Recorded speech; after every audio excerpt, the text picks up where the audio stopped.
Hello again and welcome back to Partick Hill Station for another session on tips and tricks. So today we're going to be looking at making an oil station that can sit on the line side somewhere around your layout using simple tools and materials. So let's just have a look at that.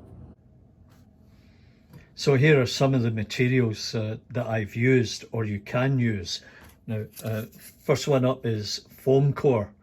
Foam core can be used to build small structures, and then you can cover it with the brick choice of your preference. This one I found on New Railway Modelers on the internet, or you can use you can take the foam core, pull off the front sheet or both sides and paint it so that it looks like concrete.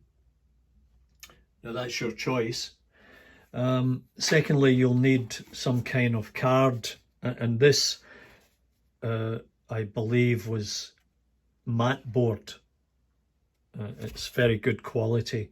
You get this from art stores, and if you kind of fall into favour with the people at the art store, they might present you with some spare cuttings if you're nice. Or you can get this grey cardstock, which is also very useful. Now, you'll also need some kind of a tube, and you know, I've used a tube like this to build the tank. Just cut it to length. You can either do it vertically or horizontally. Now, here's an example of a column, part of a wall that I made out of foam core and just covered it with the brick paper. Now, of course, you must have a steel rule. For safety's sake, please use a steel rule. You can quite easily chop your fingers up if you're not careful. And a utility. As for adhesives, if you've got anything plastic, then use plastic cement or crazy glue if necessary. For any paper that you're applying to the foam core, use a stick glue because there is no moisture in it. And for other sort of general adhesives, you can use glue or wood glue, and here's an example. I've used it in the flower bed.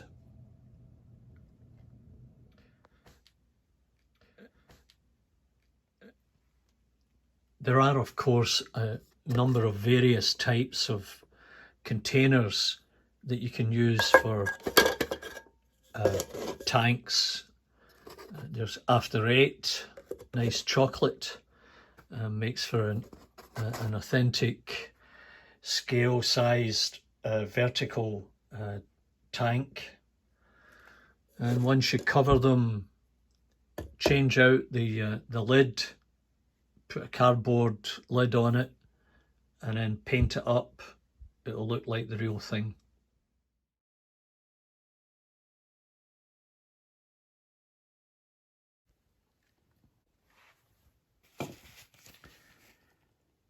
So now I'm at the point where I'm adding a bit of weathering, and I'm using a box of pastel crayons.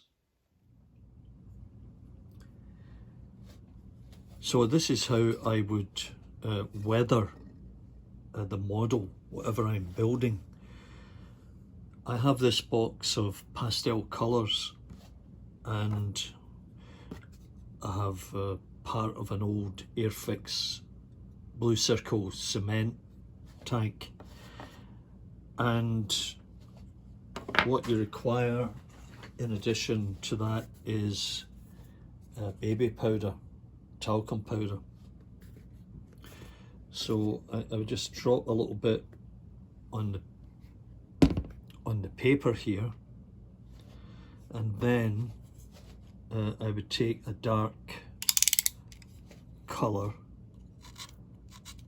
and with the safety knife or the utility knife I would just scrape off whatever I need, and then I would do the same with a lighter colour. We'll just see how this goes. So there's a million ways you can do this, but this is the way I've chosen. Anyway, I just take a piece of paper towel or tissue paper, pick up some talcum powder, pick up the dark, and then I start to apply the dark colour.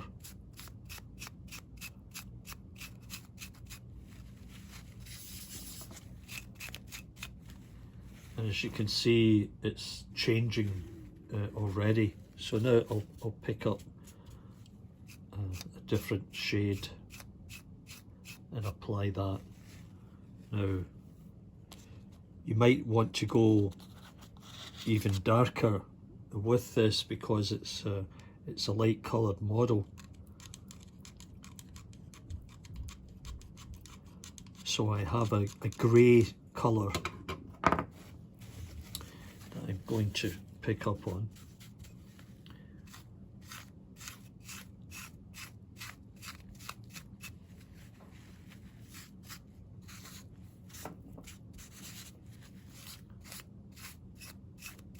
Now you can see the weathering coming into effect. It's falling apart as I try to do this.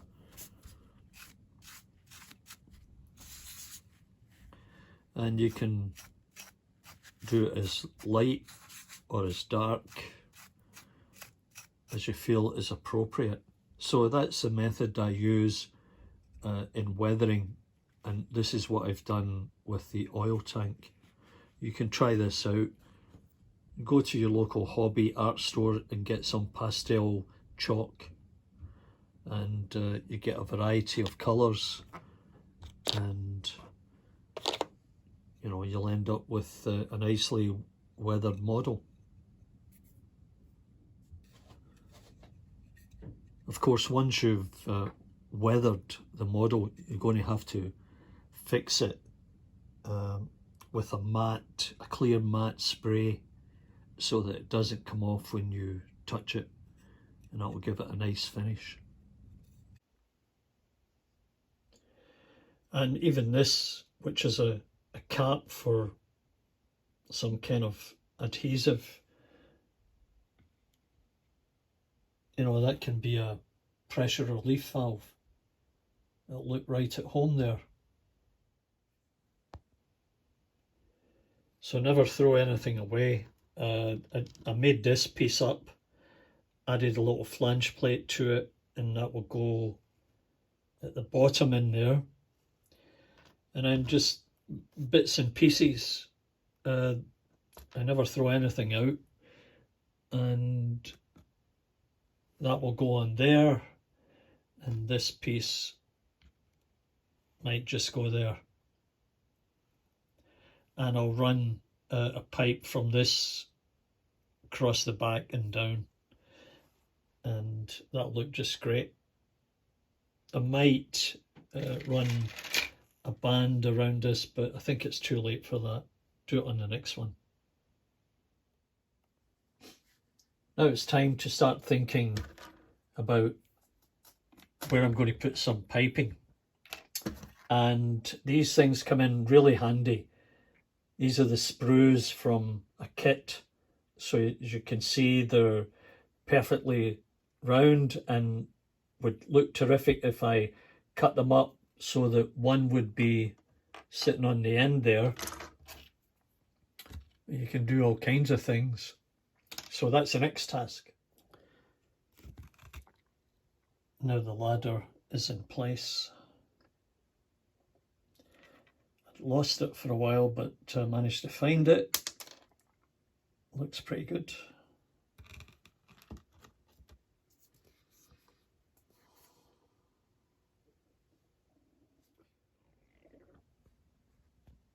Now I'm at the tricky part.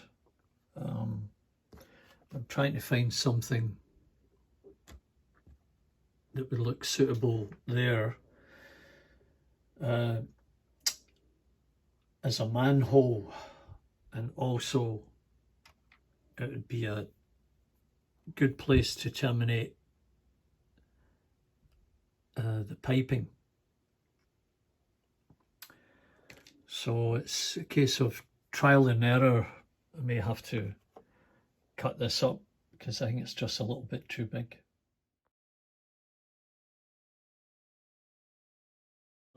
Here's another little part of the project to dress up the station. These flower boxes were sent by Rob Johnson, and I purchased these flowers at the local art store, and it looks perfect. So part of the piping is under fabrication. I was able to heat and bend this evergreen tube,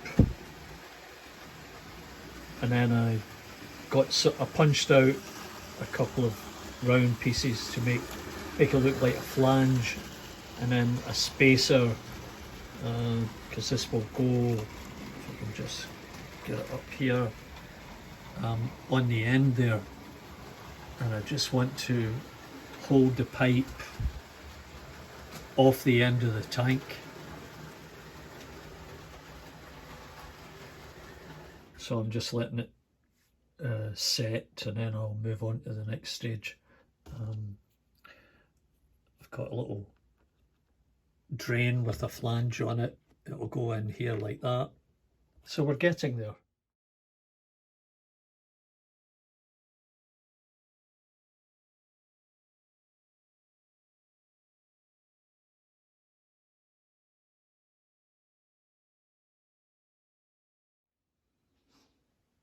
And here is a finished oil tank.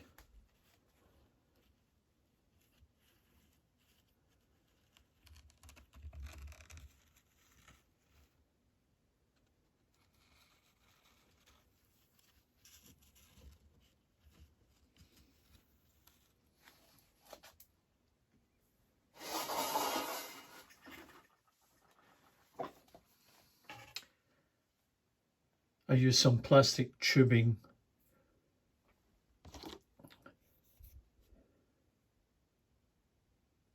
for the pipes, heated at these locations with a soldering iron that enabled me to bend the pipe.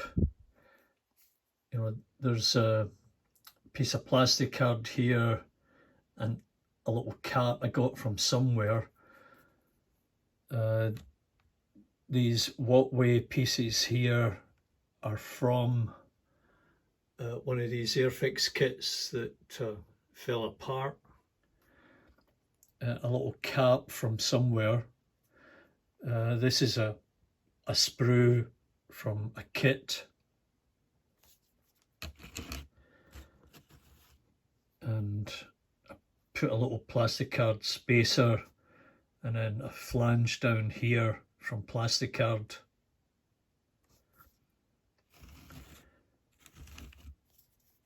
And another little kind of drain pipe with a plastic card flange on it.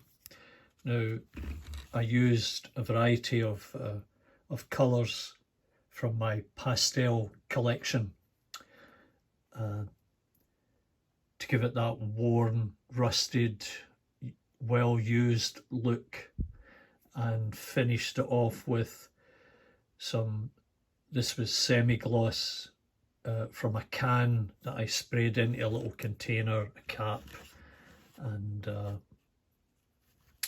then I dipped it from there. So as you see, it's well worn. It's got all the signs of a well worked oil container or diesel, and the little ladder which I got from some old kit finishes it off.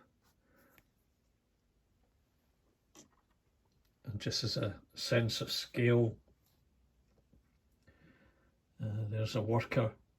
And remember, as I said, you know, if you wanted to be extremely realistic, the volume of the area surrounded by the wall should be the same as, you know, like let's say half of the volume of the tank, or in excess of that, so you don't get too much spillage in the event of an accident. Anyway, I hope you enjoyed that little build. As I said, it's very simple, easy materials to find, to come by. A cardboard tube from packing, foam core covered in brick paper. The inside is, you know, kind of paving stones down in here. Tubes from evergreen or something similar, plasticard for the top, either cardboard or plastic for the ends of the tank. I covered it in paper and then painted it. Odds and ends for fittings. Anything will do that will look industrial with some paint on it, and you know, pipes and little pads, and you're all set. Put it into a nice little setting, and yeah, it looks right at home.